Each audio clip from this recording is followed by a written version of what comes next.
Aujourd'hui, au Contact musical, nous allons explorer le blues. Mais avant de commencer, laissez-nous vous parler du Contact musical. Le Contact musical est une idée qui nous est venue du jour au lendemain. Moi, Gabriel et mon ami Sacha, nous souhaitions partager notre plus grande passion, la musique. Nous avons travaillé d'arrache-pied pour concevoir un projet qui allait convaincre des potentiels musiciens à se lancer dans cette aventure dont nous avons tiré d'innombrables bienfaits. C'est avec l'aide de l'école de musique L'Arquemuse que nous avons réalisé le Contact musical, un documentaire en 2 parties dans lesquelles nous explorons des genres musicaux et les liens qui peuvent se tisser entre des inconnus lorsqu'on joue de la musique. Oui, donc je m'appelle Vladimir Gay, puis je joue du piano depuis 3 ou 4 ans. J'étudie en classique, puis c'est ça. Ça va faire à peu près bientôt. Ben, tu sais, genre, tu sais, je suis toujours tapé sur le drum, mais tu sais, genre, vraiment à prendre ça au sérieux, là.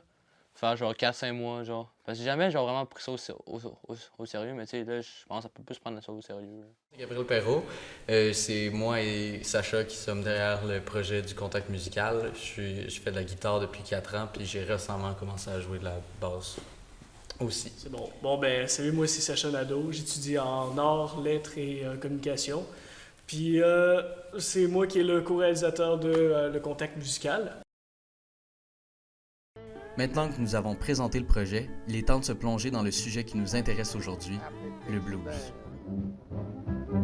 Now I know some people call it corn,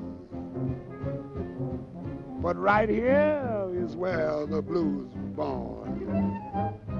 Le blues tire ses origines du début du 20e siècle, en particulier des champs de travail des esclaves au sud des États-Unis. En effet, le blues était à la base un style davantage chanté, et c'est ainsi qu'est apparu un des piliers de la théorie musicale du blues, le call and response. Le call and response, moi, donc, c'est la notion de, dans le fond,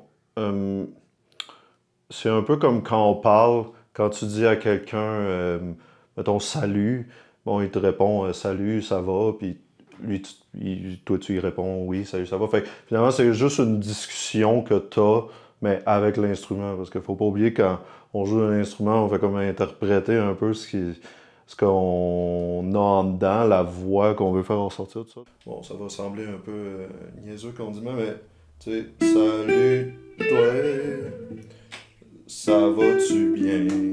T'sais, puis la personne répond, oui, ça va bien. T'sais, puis toi, comment ça va?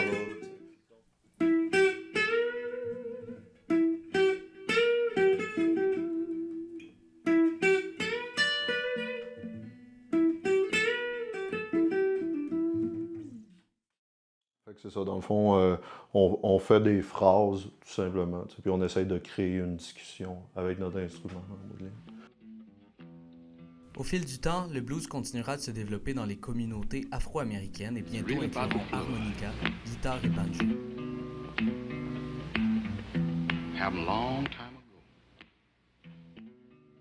À ses débuts, le blues était un style particulièrement brusque, basé sur une structure simple de 12 mesures. En gros, on a ce qu'on appelle les accords 1, 4 et 5. Donc, par exemple, si on est dans une tonalité comme en Do majeur, donc Do, ça va être note 1, puis on peut calculer les notes, donc Do, Ré, Mi, Fa. Donc, Fa, ça va être notre 4e degré, et Sol, ça va être notre 5e degré. Donc, les accords Do, Fa et Sol, donc 1, 4, 5, on va tourner autour de ces 3 accords-là dans une forme précise, dans le fond. Là. Donc, c'est globalement ça, là, de manière simplifiée. Là. Donc. Au fur et à mesure que le blues évoluera, de multiples techniques naîtront et différents instruments de musique seront incorporés dans le style. Cela causera une explosion de sous-genres dans le blues qui comportait déjà des différences selon son endroit d'origine, par exemple si on compare le Mississippi Blues et le Texas Blues. Le style qui offrait à la base aux esclaves afro-américains une voix pour exprimer de manière mélancolique des émotions telles que la solitude, la tristesse ou la colère deviendra un style musical des plus influents de l'histoire. Ces techniques innovantes sont encore présentes dans de multiples genres. Par exemple, on confond souvent le jazz et le blues. Le jazz vient du blues. Fait que, c'est le même principe, sauf je dirais avec des formes d'accords plus complexes. Ou est-ce que puis un langage plus développé, un vocabulaire plus développé, dans le fond. C'est comme au lieu juste d'utiliser quelques mots du dictionnaire, on essaie d'utiliser tous les mots, là, dans le fond. C'est un peu le même principe.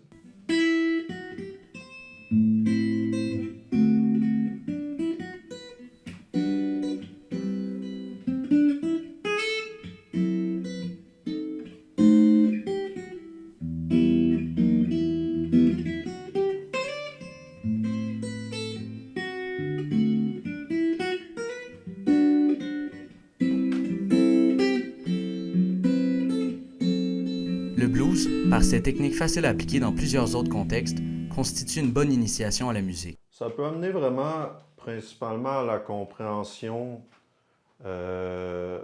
d'une forme harmonique, c'est-à-dire qu'une série d'accords qu'on essaie d'improviser par-dessus, par exemple, de faire un solo ou de juste tout simplement jouer, d'avoir une compréhension de où est-ce qu'on est placé dans cette série d'accords-là. Donc, servir de son oreille pour être capable d'identifier où est-ce qu'on est rendu dans cette série d'accords-là. Ce qui est la même chose qui va se produire dans n'importe quelle musique, c'est toujours d'avoir une compréhension d'où est-ce que tu es rendu dans une forme quelconque, que ce soit d'accord ou dans une forme de la chanson. Fait que ça aide vraiment beaucoup à développer l'oreille puis développer, c'est ça, l'oreille par rapport à où est-ce qu'on est situé dans le fond, dans la musique en général. C'est avec cette mentalité que nous allons explorer le blues avec les musiciens du contact musical.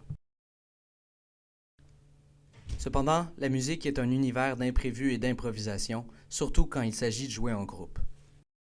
Pendant plusieurs heures, nous avons essayé de jouer des chansons, mais rien ne fonctionnait. Il nous restait très peu de temps pour créer quelque chose de pertinent. Mais à ce moment-là, nous étions, sans le réaliser, sur le bord de créer exactement ce que le contact musical cherche à présenter. En effet, après quelques heures de chaos, à se demander ce qu'on pouvait faire, Sacha a pris la basse à ma place, j'ai pris ma guitare, et on a commencé un standard de blues basé sur Hoochie Coochie Man de Muddy Waters.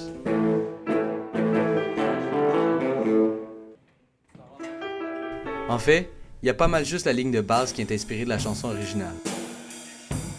Ensuite, Félix est embarqué à la batterie avec un rythme qu'il a appris de ses influences complètement différentes.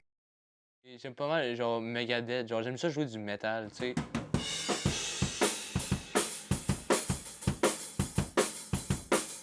C'est vraiment style métal, là, genre, c'est vraiment, genre, ça a un son vraiment malade, là. SOD, Anthrax, comme tu m'as montré.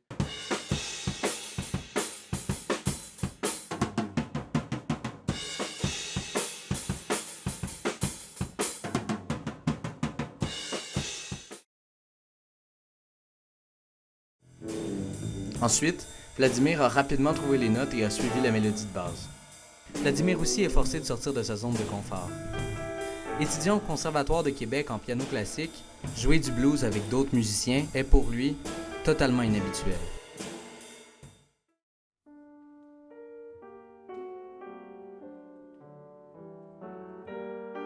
Étant donné que justement, je suis en classique, puis ce qu'on fait aussi, c'est vraiment beaucoup plus quelque chose qui est jazz, pop, rock.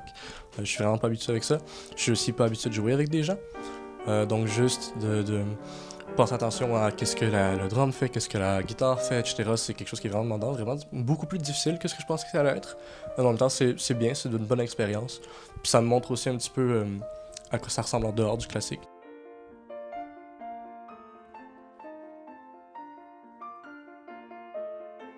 Parce que ça demande une habileté technique qui est vraiment précise, on peut seulement vraiment l'enseigner. C'est vraiment difficile d'aller sur Internet puis comprendre comment appliquer telle technique ou où est-ce qu'elle s'applique, etc.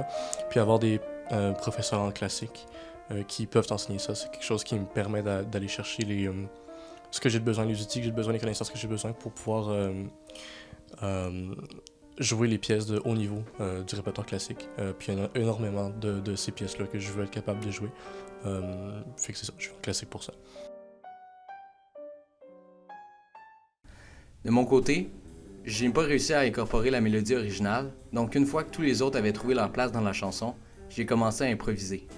Plusieurs fois, on s'est raté, mais sans s'en rendre compte, on a passé 30 minutes à faire ça. Et enfin, on avait ce qu'on voulait.